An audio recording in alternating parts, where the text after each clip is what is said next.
আসসালামু আলাইকুম। আমাদের রান্নার রাজ্যে আপনাদের স্বাগতম। আজকে আমি আপনাদের সাথে শেয়ার করতে চলেছি দুধ চিতই পারফেক্টভাবে কি করে শুকনো চালের গুঁড়া দিয়ে দুধ চিতই তৈরি করা যায় সেটাই শেয়ার করব। কোনো রকমের বেকিং পাউডার অথবা ভাত অথবা অন্য কোনো ভাতের চাউল কোনো কিছুই না, শুধুমাত্র এটা আতপ চাউল অথবা আলো চাউল যেটা বলে সেটা দিয়েই তৈরি করা। আর কিভাবে পারফেক্ট করে করা যায় সেটাই শেয়ার করেছি। আজকের এই পিঠাটা তৈরি করছে আমার বড় খালার হাতের পিঠা, একদমই আলাদা স্বাদ। তো আমি আর বেশি কথা বাড়াবো না।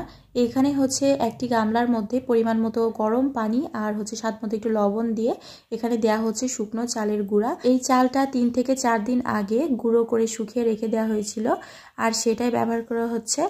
তো দেখতেই পাচ্ছেন এখানে অল্প অল্প করে পানি দিতে হবে আর অল্প অল্প করে এটা মাখাতে হবে। আমরা যে রুটির খামির তৈরি করি ঠিক সেই রকম করে এইটা মেখে নিতে হবে। প্রথমে অল্প একটু পরিমাণে পানি দিয়ে এটা খুব ভালো করে মথে নেওয়া হয়েছে। তো খালা কিছুক্ষণ এটা মথে নেওয়ার পরে আমি এবার শুরু করে দিয়েছি। তো এইটা করতে বেশ সময় লাগবে।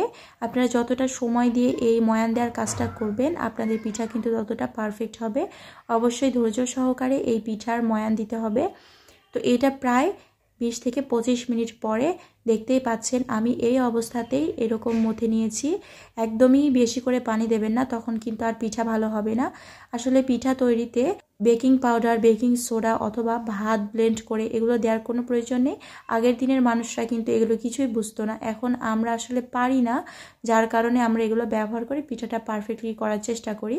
আমার কাছে মনে হয় যে এগুলো ছাড়া শুধুমাত্র চাল দিয়ে যে পিঠাটা তৈরি করা হয় সেটাই কিন্তু খেতে বেশি স্বাদ লাগে। এইটার স্বাদের সাথে এইগুলা সবের স্বাদের কোনো তুলনা হবে না। মানে এইটার স্বাদ পুরাই আলাদা আমার কাছে মনে হয়। তো আমরা যেহেতু পারি না সেহেতু ভাত অথবা বেকিং পাউডার অ্যাড করি, তো এগুলাতেও পারফেক্ট হয়, তবে স্বাদ আলাদা আসে। তো দেখতেই পাচ্ছেন এখানে পানি দিয়ে পাতলা করে নেওয়া হলো। পানির পরিমাণটা আমার সঠিক মনে নেই, কারণ এটা 7 থেকে 8 দিন আগে ভিডিও করা ছিল, পরে আজকে আমি ভয়েস দিচ্ছি, তো আমার সঠিক মনে নেই। আপনারা যে পরিমাণে চাল নেবেন এই ঘনত্বটা বুঝে পানি দেবেন। তো আপনারা দেখে নিশ্চয়ই বুঝতে পারছেন এই ব্যাটারের ঘনত্ব কেমন হবে। যখন ওপর থেকে ছাড়বেন আস্তে আস্তে পরে হচ্ছে প্রতিটা ফোঁটা থেকে আরেকটা ফোঁটা এরকম দূরত্ব থাকবে, তখন বুঝবেন যে আপনাদের পিঠার গোলাটা পারফেক্টলি হয়ে গেছে। এবার এই চিতই পিঠা বানিয়ে নেওয়ার পালা। আপনারা যারা গ্যাসের চুলায় তৈরি করবেন তারা লোহার কড়াইতে তৈরি করতে পারেন। আর চুলার জালটা রাখবেন মিডিয়ামের চাইতে একটু কমে। সময় লাগবে হয়তো 2.5 থেকে 3 মিনিটের মতো, তার থেকে বেশি লাগবে না। তো আমি যেহেতু গ্রামে এসেছি আর গ্রামে মাটির চুলার স্বাদই আলাদা, তো এইখানে এরকম 4 ছাঁচের একটা হচ্ছে পিঠার ছাঁচ নেওয়া হয়েছে, সেটাতে তৈরি করা হবে। তো এইবার হচ্ছে মাটির ঢাকনা দিয়ে ঢেকে দেওয়া হলো। আর ঘনত্ব দেখে বুঝতে পারছেন, তো প্রথম পিঠাতেই যে এতটা সুন্দর একটা রেজাল্ট পাবো এটা ভাবতেই পারিনি। তা আমার খুব ভালো লাগছিল। তো কেন জানি না প্রতি ব্যাচে একটা করে পিঠা খারাপ হচ্ছিল, তারপরে যাই হোক 3টা পিঠা তো ভালো হচ্ছে। তো দেখতে পাচ্ছেন পিঠা কতটা পারফেক্টলি হয়ে গেছে। এটা কিন্তু প্রথম ব্যাচের পিঠাটাই, তো কোনো রকম খারাপ হয়নি। তো এবার উঠিয়ে নেওয়া হচ্ছে। তো প্রায় 3 মিনিট পরে এটা উঠিয়ে নেওয়া হচ্ছে। আর ওঠানোর সময় একটু লেগে যাচ্ছিল, যার কারণে খালা হচ্ছে লবণ আর পানি মিশিয়ে সেই পানির গোলাটা এখানে হচ্ছে একটু ছিটিয়ে দিচ্ছিল। এতে করে কিন্তু খুব সহজেই পিঠা কড়াই ছেড়ে দেয়। যেহেতু এটা মাটির কড়াই, এখানে কোনো রকম তেল ব্যবহার করা হবে না, তো এই ছাঁচ থেকে সহজে পিঠা চলে আসবে এইভাবে। আসলে এই টেকনিকটা আমি জানতাম না, এইটা নতুন শিখে নিলাম, কাজে দেবে আমার।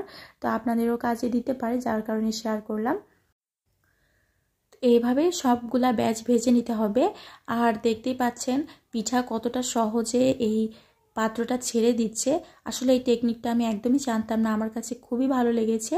আর একদমই নোনতা নোনতা লাগবে না, কারণ লবণের পরিমাণটা খুব কম ছিল। হয়তো 1 চামচ লবণে আপনার হচ্ছে পানির পরিমাণটা ছিল 1 থেকে 1.5 কাপের মতো হবে। মানে লবণ লবণ লাগবে না আর সহজেই উঠে আসবে। আপনারা এরকম মাটির ছাঁচে তৈরি করেন তারা এরকম ট্রাই করতে পারেন, যদি আপনাদেরও পিঠা এরকম লেগে যায়। তো এক এক করে সবগুলা পিঠাই তৈরি করে নেওয়া হবে।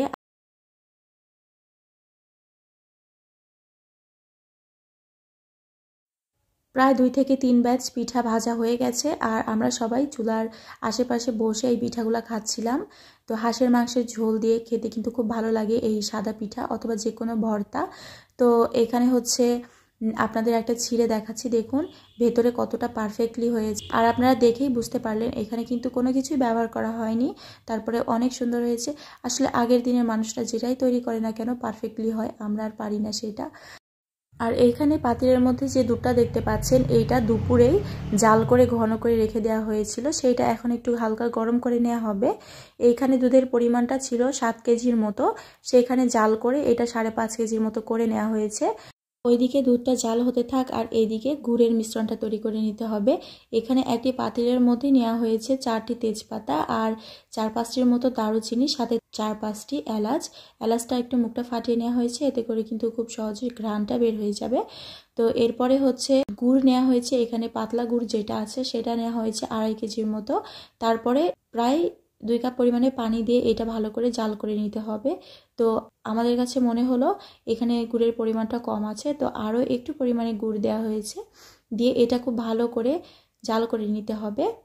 গুড়টা পানি দিয়ে জাল করে নিলে দুধে মেশানোর পরে কেটে যাওয়ার ভয় থাকে না, এই কারণে এই কাজটা করা।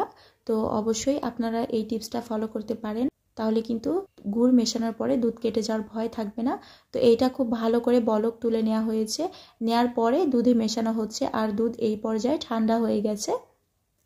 তো হয় ঠান্ডা দুধ অথবা ঠান্ডা গুড়, যে কোনো একটা ঠান্ডা হলেই হবে। আপনারা হচ্ছে কোনোভাবেই দুধ গরম অথবা গুড় গরম ব্যবহার করবেন না, মানে দুইটাই গরম ব্যবহার করবেন না, যে কোনো একটা ঠান্ডা রাখবেন।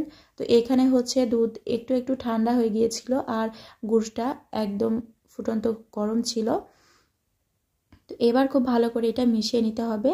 আর ওপরে যেগুলো ভেসে আছে এগুলো কিন্তু দুধের স্বর, এগুলো কোনোভাবে কেটে যায়নি।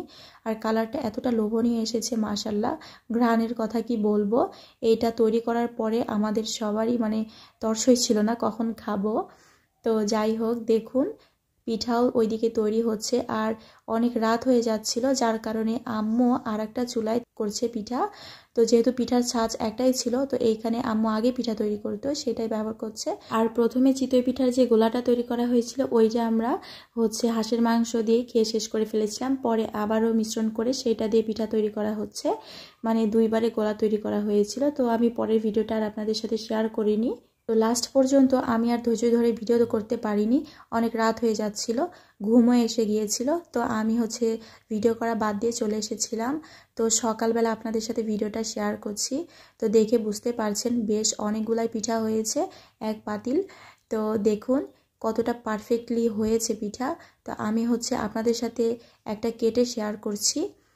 তো দেখে নিশ্চয়ই বুঝতে পারছেন এই পিঠার ভেতরে কত সুন্দর করে দুধ চলে গেছে। এর মধ্যে যদি ভাত অথবা হচ্ছে বেকিং পাউডার দেওয়া হয় তাহলে কিন্তু এরকম ছাঁচ ছাঁচ একটা ভাব হয় না। তো ওইটা হচ্ছে কেমন যেন সেদ্ধ আটার লাগে, ভালো লাগে না খেতে আমার কাছে। তো দেখুন এইটা কতটা স্পঞ্জি মনে হচ্ছে, আসলে পিঠা আমার দেখতেই ভালো লাগছিল, মনে হচ্ছিল যে এটা না খেয়ে রেখে দেই। তো অনেক কথাই বলে ফেললাম। আজকের এই দুধ চিতই পিঠা তৈরিটা আপনাদের কাছে কেমন লেগেছে অবশ্যই জানাবেন। আর ভিডিওটি যদি ভালো লেগে থাকে অবশ্যই লাইক কমেন্ট শেয়ার করবেন। তো আজকে এই পর্যন্তই থাক, দেখা হচ্ছে পরের ভিডিওতে। আল্লাহ হাফেজ।